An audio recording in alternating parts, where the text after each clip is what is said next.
लीला का सरस्वती से कृत्रिम और अकृत्रिम सृष्टि के विषय में पूछना।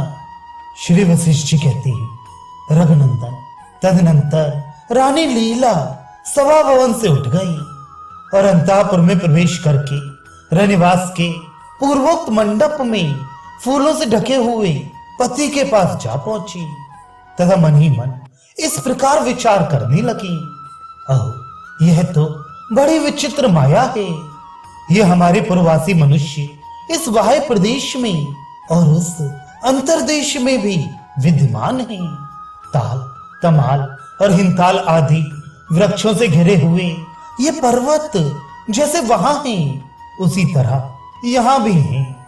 यह बड़ी ही आश्चर्यजनक माया फैली हुई है। जैसे दर्पण में पर्वत उसके भीतर और बाहर भी स्थित प्रतीत होता है, उसी प्रकार चेतन आकाश रूपी दर्पण में भीतर और बाहर भी यह सृष्टि प्रतीत हो रही है। उनमें से कौन सृष्टि भ्रांतमयी है और कौन वास्तविक? इस संदेह को मैं वागीश्वरी देवी की पूजा करके उन्हीं से पूछती हूँ, जिससे उनके उपदेश से संशय का निवारण हो जाए। ऐसा निश्चय करके रानी ने उस समय देवी का पूजन किया और देखा देवी सरस्वती कुमारी रूप धारण करके सामने आ गई हैं।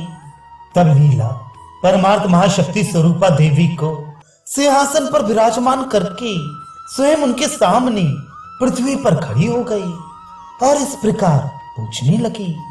लीला ने कहा, परमेश्वरी, मैं आपके सामने विनम्र होकर जो कुछ पूछ रही हूं उसे बताइए। ये त्रिलोकी का प्रतिबिंब वैभव बाहर भी स्थित है और भीतर भी। इनमें से कौन सा कृत्रिम है और कौन अकृत्रिम? देवी अंबिके, जैसे मैं यहां खड़ी हूं और आप यहां बैठी हैं, देवेश्वरी, इसी को मैं सच्ची सृष्टि समझती हूं। परंतु जहां इस समय मेरे पतिदेव विराजमान हैं, उस सृष्टि को मैं कृत्रिम समझती हूं, क्योंकि वह सोना है। उससे देश, काल और व्यवहार की पूर्ति सिद्धि नहीं होती।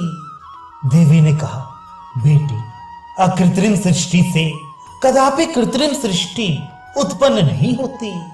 कहीं भी कारण से विलक्षण, सर्वथा भिन्न कार्य का उदय नहीं होता। लीला ने कहा, माता जी, मुझे तो कारण से कार्य सर्वथा विलक्षण दिखाई देता है। मिट्टी का लौंदा जल धारण करने में असमर्थ है, किंतु उसी से उत्पन्न हुआ घड़ा जल का आधार बन जाता है। देवी ने कहा, सुमुखे, बताओ तो सही, इस सृष्टि के अंतर्गत जो पृथ्वी आदि तत्व हैं, उनमें से कौन सा तत्व तुम्हारे पति की सृष्टि का कारण है? लीला बोली, देवी, मेरे पति की वह स्मृति ही उस रूप में वृद्धि को प्राप्त हुई है, अतः मैं स्मृति को ही उस सृष्टि का कारण समझती हूँ। उसी से यह सृष्टि हुई है, ऐसा मेरा निश्चय है। देवी ने कहा, अबले, स्मृति तो आकाश की भांति शून्य रूप है। जैसे स्मृति शून्य है, उसी प्रकार उससे उत्पन्न तुम्हारे पति की सृष्टि भी शून्य ही है।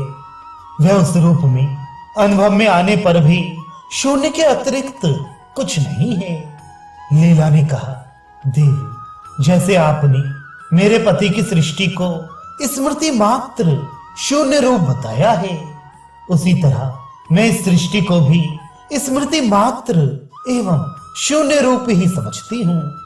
समाधि में देखी गई वह सृष्टि ही मेरी ऐसी मान्यता में उदाहरण है।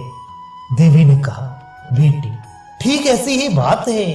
वह सृष्टि असत होने पर भी उसका आश्रयभूत चेतन आत्मा ही तुम्हारे पति के उन भावों से उस रूप में प्रकाशित होता है। इसी तरह यहाँ ये सृष्टि भी मिथ्या ही है, तथापि उसका आश्रयभूत चेतन आत्मा जीव के विभिन्न भावों के अनुसार इस रूप में भाषित होता है।